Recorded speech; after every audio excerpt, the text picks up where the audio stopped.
रमता राम जपो रे प्राणी, अब तो सुन ले राम कहानी।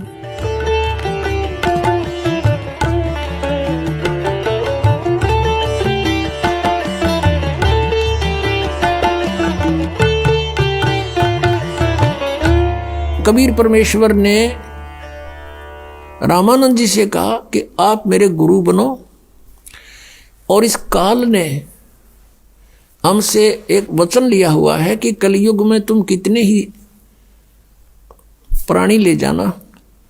और अब ये क्या समस्या आएगी कि इस काल ने कहा है कि मैं नकली संत भेजूंगा, और वो नकली नाम देंगे ऊट पटांग, और सतलोक की महिमा बतावेंगे। सचखंड सतलोक तो नीचे बात नहीं करेंगे, और नाम सारे काल के होंगे।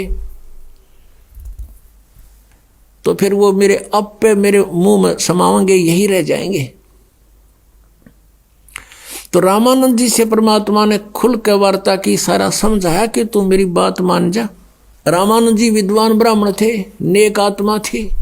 वो समझे थे मुझे पाप लगेगा, भगवान का गुरु कैसे बनूं। आंखों में पानी चल पड़ा, रोने लगे कि भगवान मुझसे ऐसा नहीं होगा, आपकी आज्ञा का उल्लंघन करना भी मुझे पाप लगेगा, और एक भगवान का मैं गुरु बनूं, मैं नरक में जाऊंगा, भगवान मुझे माफ कर दो। तब परमेश्वर ने कहा कबीर देव जी ने कि रामानंद जी, आई एम गॉड, और मैं ही भगवान हूँ, और मैं ही पाप नाशक हूँ।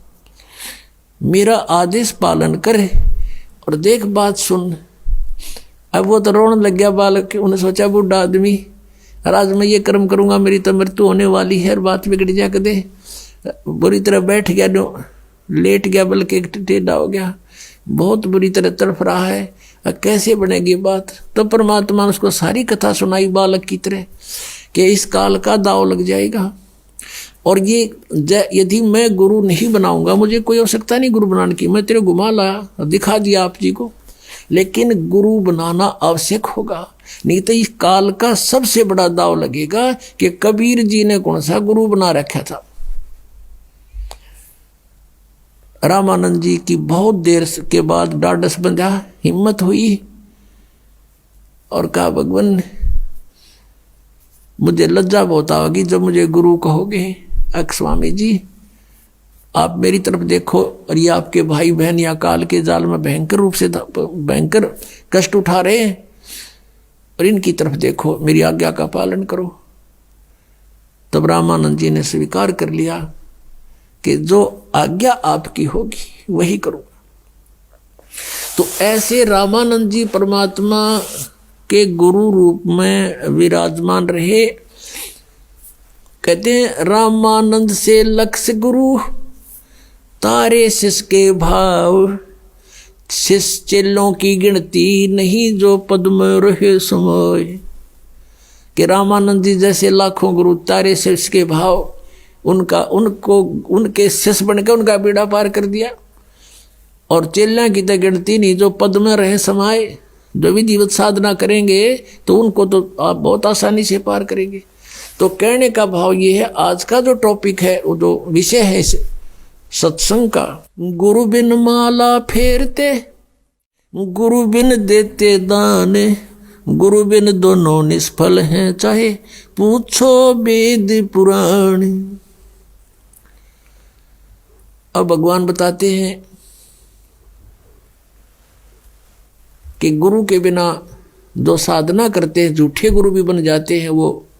अब गरीबदास जी कहते हैं जब परमात्मा से परिचित हुए, सतगुरु पुरुष कबीर हैं ये चारों युग परवाने, वो झूठे गुरुआ मर गए भाई हो गए भूत मसान। एक कबीर परमेश्वर ने छोड़कर इस पृथ्वी पर कोई गुरु नहीं, और जो मनमुखी गुरु बने हुए थे कहते वो मसान भूत बन गए शमशान पर जा करके। अब क्या बताते हैं, सतगुरु पुरुष कबीर हैं चारों युग परवान, और झूठे गुरु अमर गए वो हो गए भूत मसान। कबीर परमेश्वर चारों युगों में प्रमाण है इस मालिक के आने का। सतयुग में सत सुकृत नाम से, त्रेता में मुनिंद्र नाम से, द्वापर में करुणामय नाम से और कलयुग में वो कबीर नाम से, सतयुग में सतसुकृत नाम से, त्रेता में मुनिंदर ऋषि नाम से, द्वापर में करुणामय नाम से और कलयुग में कबीर नाम से वो परमात्मा चारों युगों में सहस्री राय है शिशु रूप धारण किया, फिर लीला करते हुए बड़े हुए। तो वो लीला हर युग में, प्रत्येक युग में ऐसा ही करते और फिर अपना ज्ञान प्रचार करते अपनी प्यारी आत्माओं को और सूक्ष्म वेद को लिखवा कर चले जाते हैं।